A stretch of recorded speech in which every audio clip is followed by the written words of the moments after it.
Have you ever walked into a room and immediately felt something was wrong? No one said anything. No one did anything. But something in your chest tightened. Something silent but heavy wrapped around you like a fall. It wasn't the air. It was them. Some people don't need to raise their voice to hurt you. Some don't need to lie to deceive you. They simply exist, and their presence starts to drain the life out of you.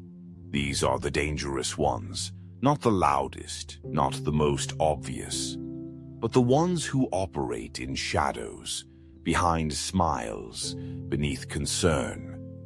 Carl Jung didn't list these people in any textbook, but if you read his soul, not his sentences, you'll see them clearly. He studied archetypes, projections, masks, but more than anything, he studied the quiet war that people wage inside. And from that war, 5 types emerged.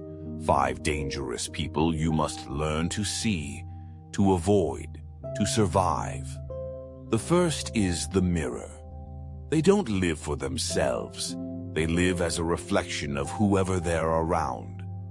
At first, it's intoxicating. They agree with you, support you, mirror your hopes, your pain, your dreams. You think you've finally found someone who gets you, but what you found is a mask, custom-built to seduce your wounds.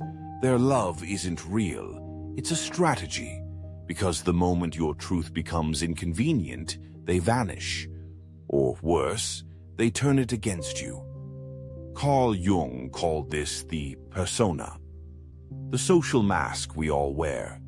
But for the mirror, there's nothing beneath it. No self, only shape-shifting, only survival. And when you love a mirror, you aren't loved in return. You're studied, consumed.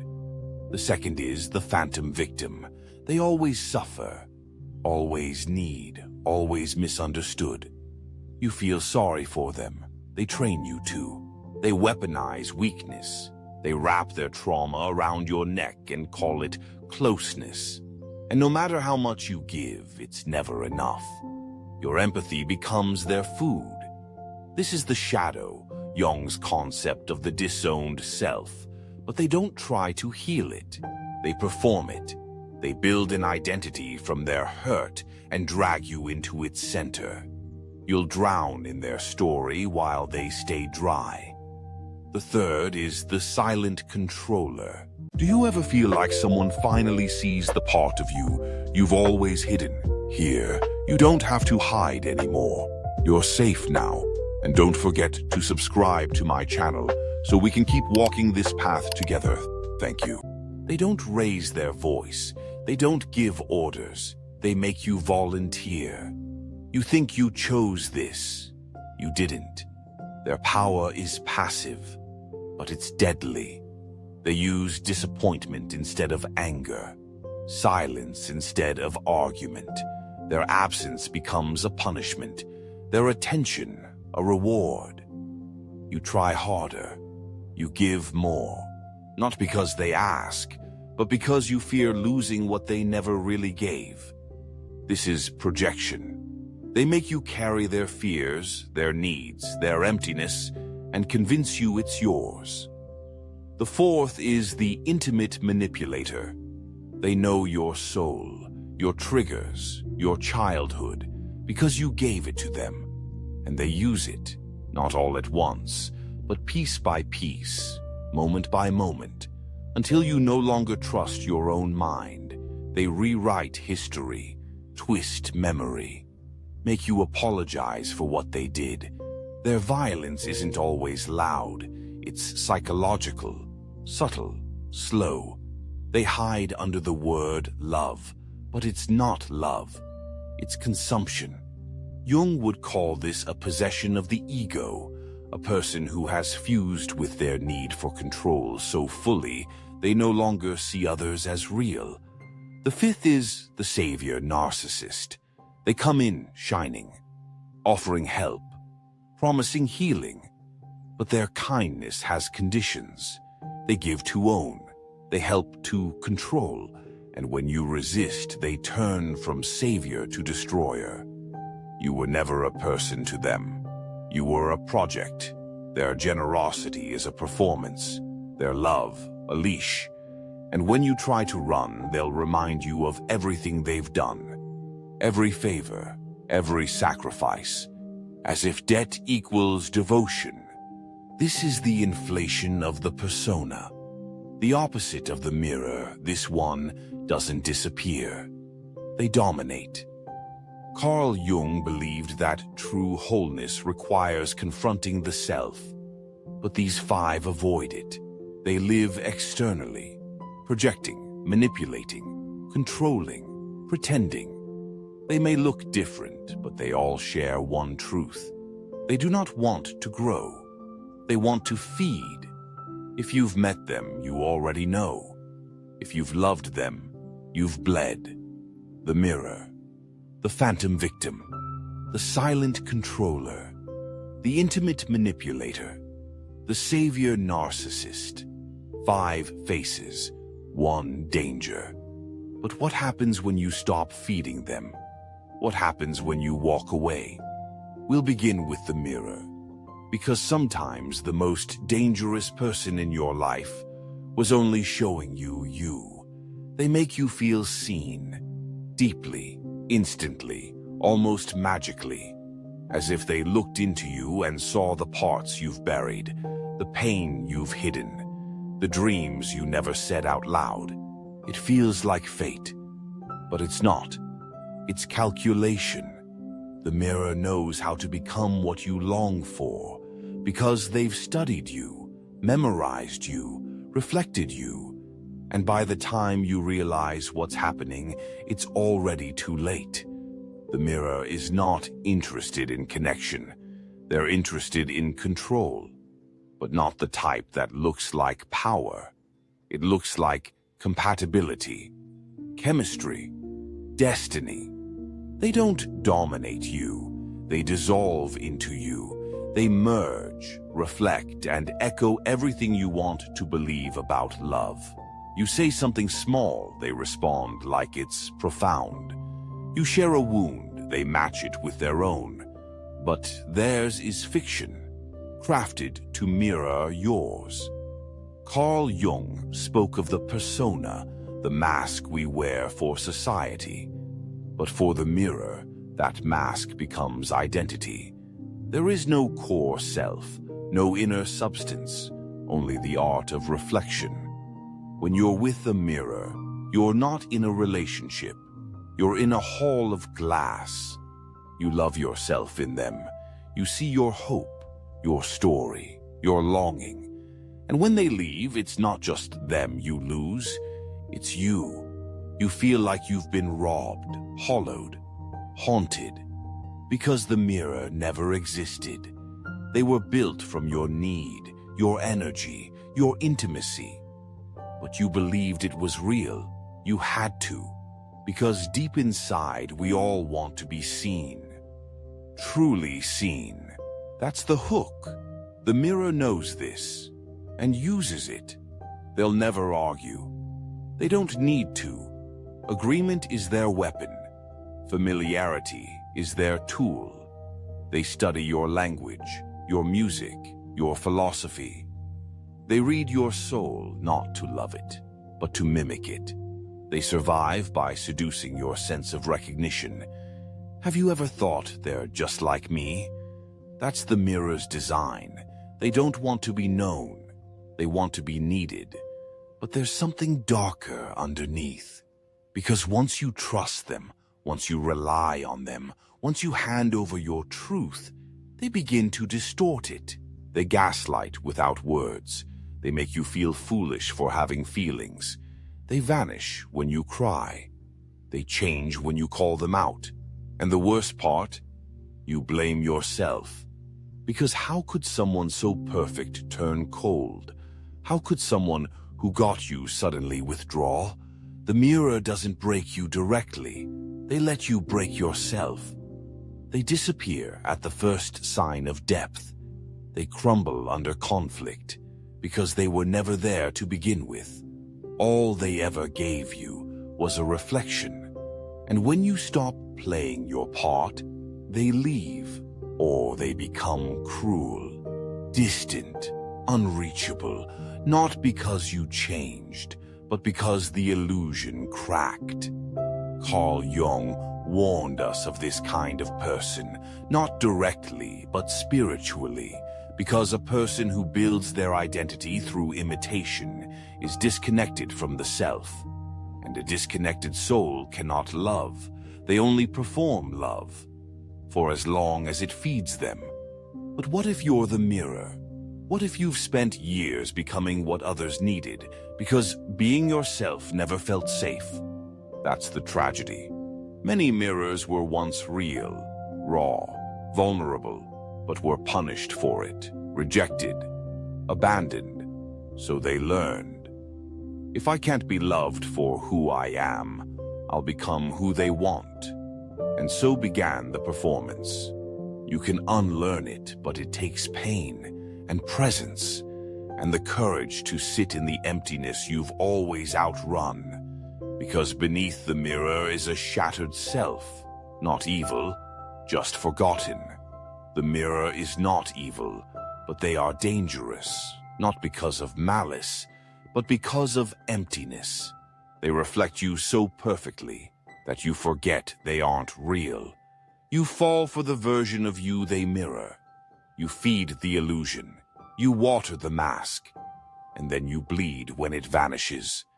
But you can heal, not by chasing another mirror, but by finding your own reflection in silence, in stillness, in solitude. Jung wrote, "The privilege of a lifetime is to become who you truly are. You don't need a mirror. You need a mirror, and the difference could save you." They always have a story, a heartbreak, a betrayal, a tragedy so raw it makes your own pain feel selfish. You listen, you lean in, you comfort, and somewhere between their tears and your sympathy, something strange begins to happen. You start to shrink. You become the helper, the healer, the fixer. Not because they asked, but because you feel you owe it to them. And before you realize it, your life becomes a response to their suffering. This is the phantom victim. They wear pain like armor, but not to protect themselves, to control others. Carl Jung warned us about the shadow, the parts of ourselves we disown. But the phantom victim turns their shadow into a crown. They suffer loudly, constantly, publicly. Their sadness is seductive. Their wounds are magnetic. You want to help. You feel needed, important. But it's not real intimacy. It's emotional debt. You try to be their light, but the closer you get, the more your own light dims. Because they don't want to heal. They want to be the center. They confuse vulnerability with identity. Their entire sense of self is built on being wronged, betrayed, abandoned. And any attempt to shift the spotlight is met with silence, guilt, or rage. You say something about your day, and they respond with something darker. You try to set a boundary, and suddenly you become the villain. It's subtle at first. They don't scream. They sigh. They don't attack. They withdraw. They don't argue. They hurt. And you apologize. For things you didn't do. For feelings you're not allowed to have. For existing in a way that doesn't orbit around their sadness. This is how they keep you. Through guilt, through obligation, through the constant threat of emotional collapse. They don't chain you. They bleed in front of you. And you stay. Because leaving would make you heartless.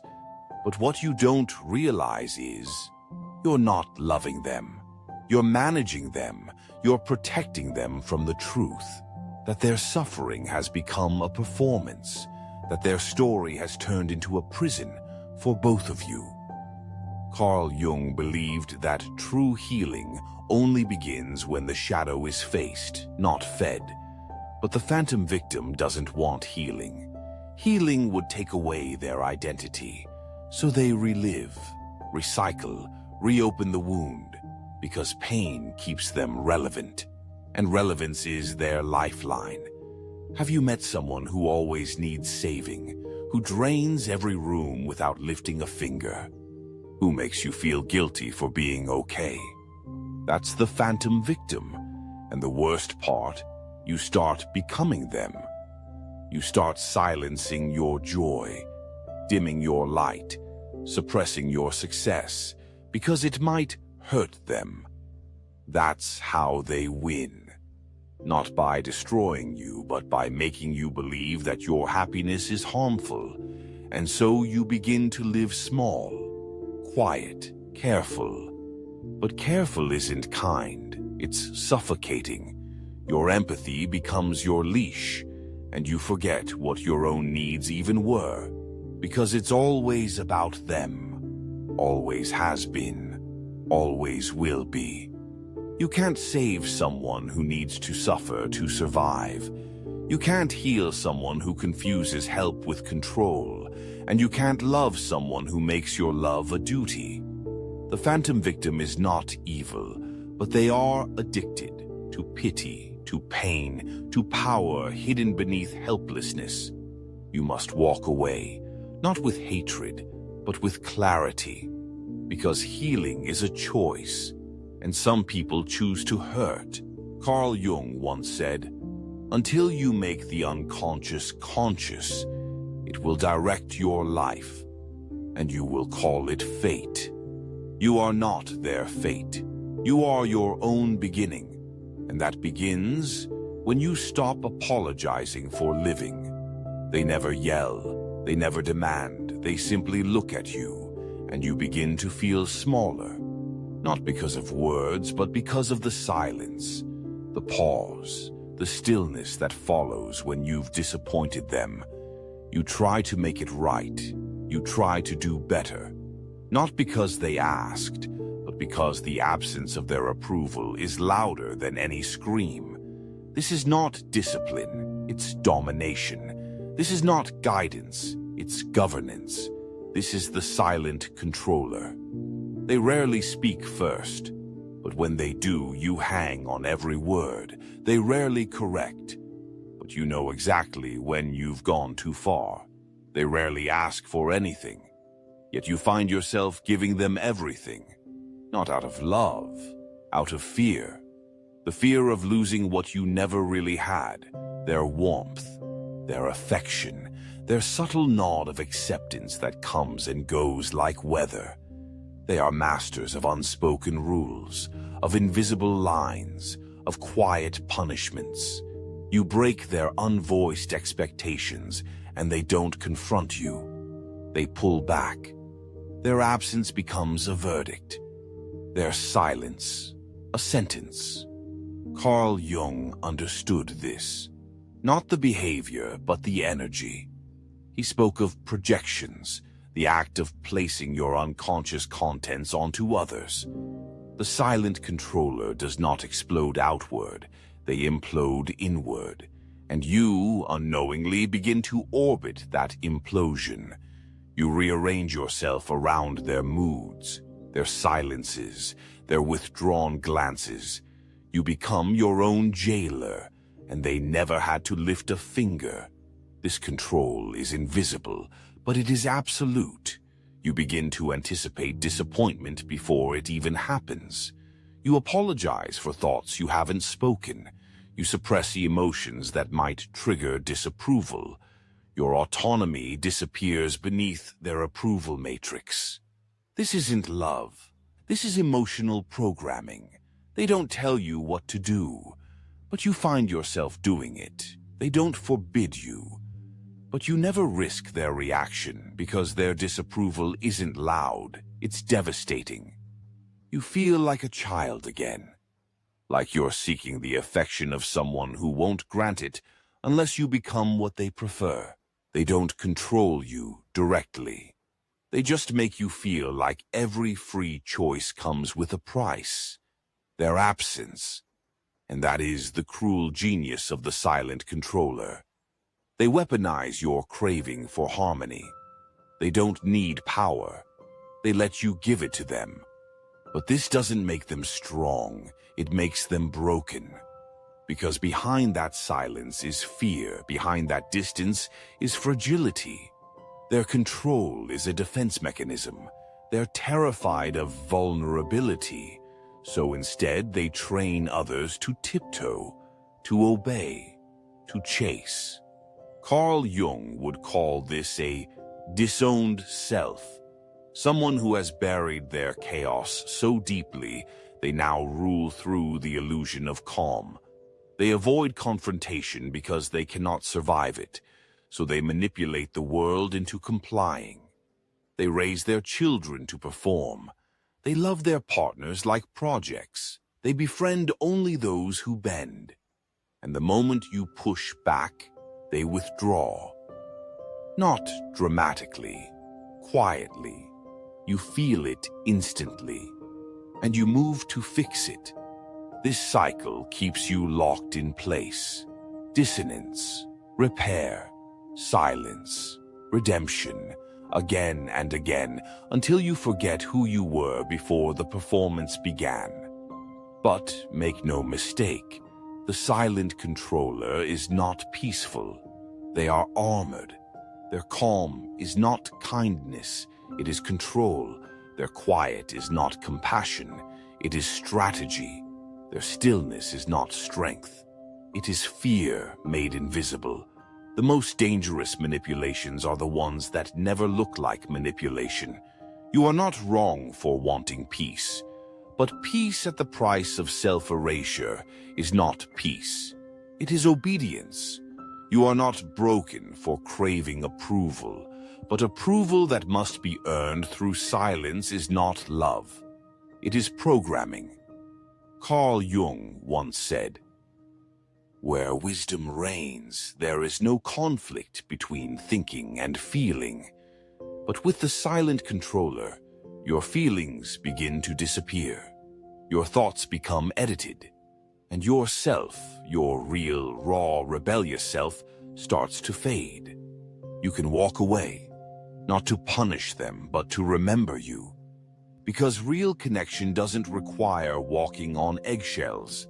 It begins when you stop apologizing for being loud and finally choose to take up space. They know things they shouldn't, not because you told them, but because they pulled it out of you. Gently, intimately. Like an artist uncovering a buried sculpture, you felt seen, heard, held. You called it connection. But it was an investigation. You gave them the blueprint to your soul, and now they own the architecture. This is the intimate. They don't overpower you. They don't intimidate. They understand. At first, it feels like magic. They finish your sentences. They anticipate your needs. They validate your darkness. But then, something shifts.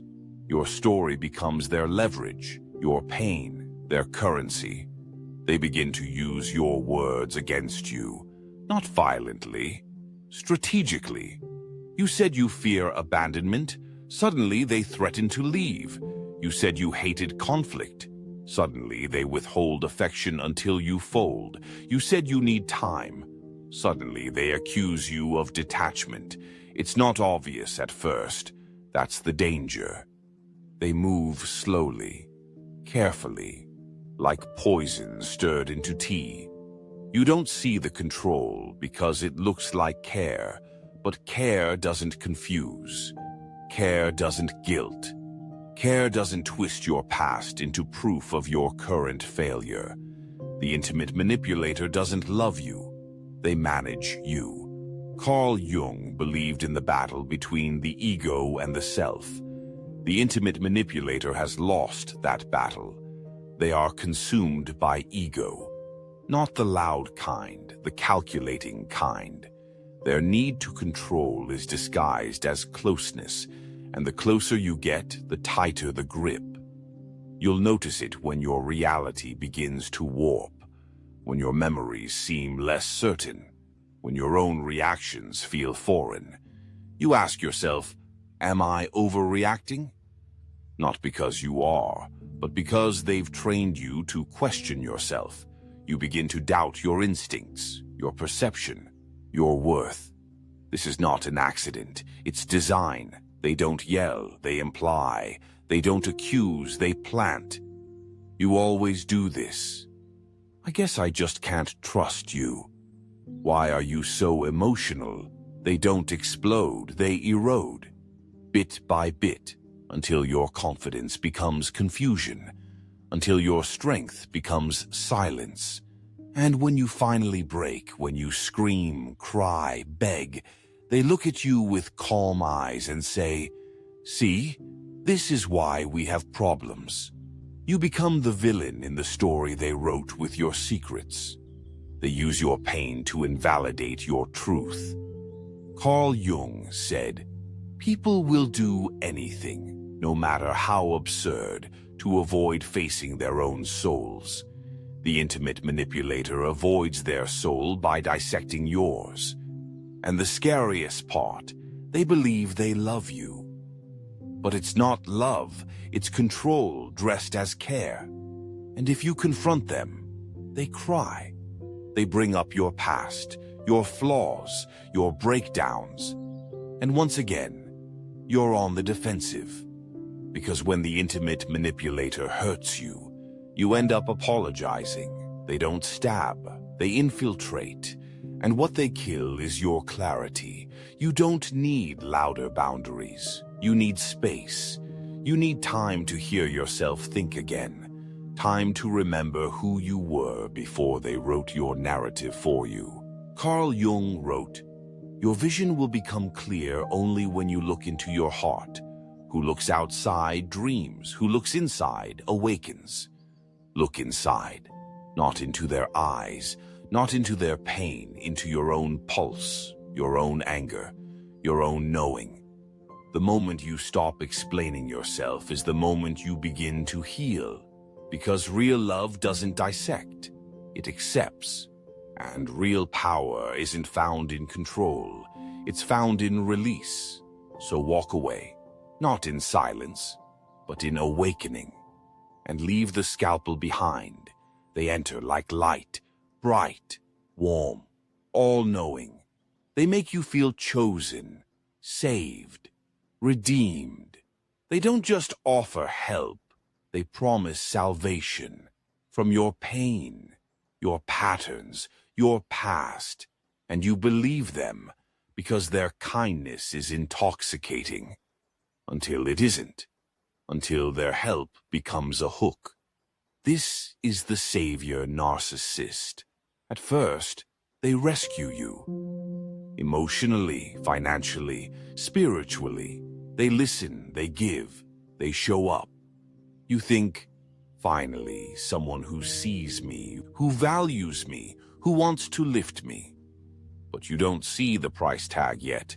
You don't see the contract written in invisible ink. You owe me. Everything they do is conditional, and the condition is control. Carl Jung warned us of the inflated persona, the false self who believes its own performance. The savior narcissist believes they are good, pure, needed, and anyone who resists their help, ungrateful, broken, wrong. Their identity is built on being your solution. So the moment you start solving things on your own, they shift. The warmth fades, the smiles stiffen. You were never supposed to outgrow them. You were supposed to stay small, so they could stay big. You were the project, they were the architect. And when you become your own builder, they tear it down, not overtly, quietly, through doubt, through shame. You're pushing me away. After everything I've done, I guess I was wrong about you. Their love becomes a scoreboard, their support a debt collector. You don't feel safe, you feel owned. The savior narcissist doesn't help you to empower you. They help you to need them. And when you try to leave, they remind you of their sacrifice. Their generosity becomes a cage, lined with memory, lined with guilt. Carl Jung believed true individuation comes from becoming whole within. The savior narcissist avoids this by becoming whole through others. They curate your healing to feed their worth. And when your independence threatens their role, they sabotage it. Suddenly, your progress is a betrayal.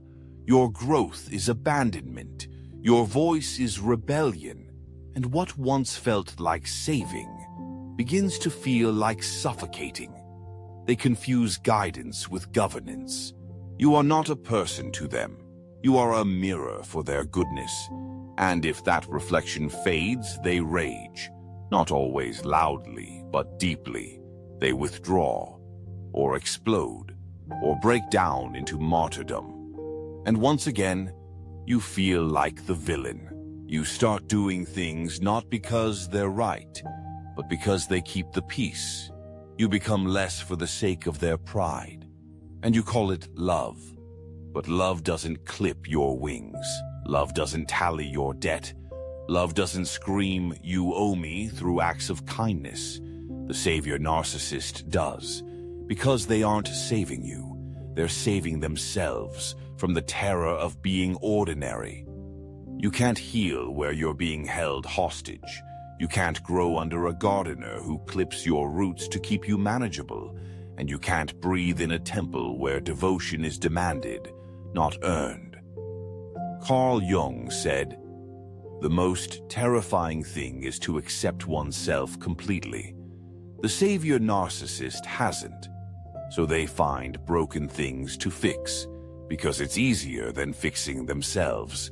But you are not broken. You are rising, and they feel it. You don't need saving. You need space to fall, to fail, to fly, on your own terms, without applause, without guilt, without their shadow standing in your sun. So walk forward, not in anger, but in freedom. Because the greatest act of healing is not being saved, it's choosing to live.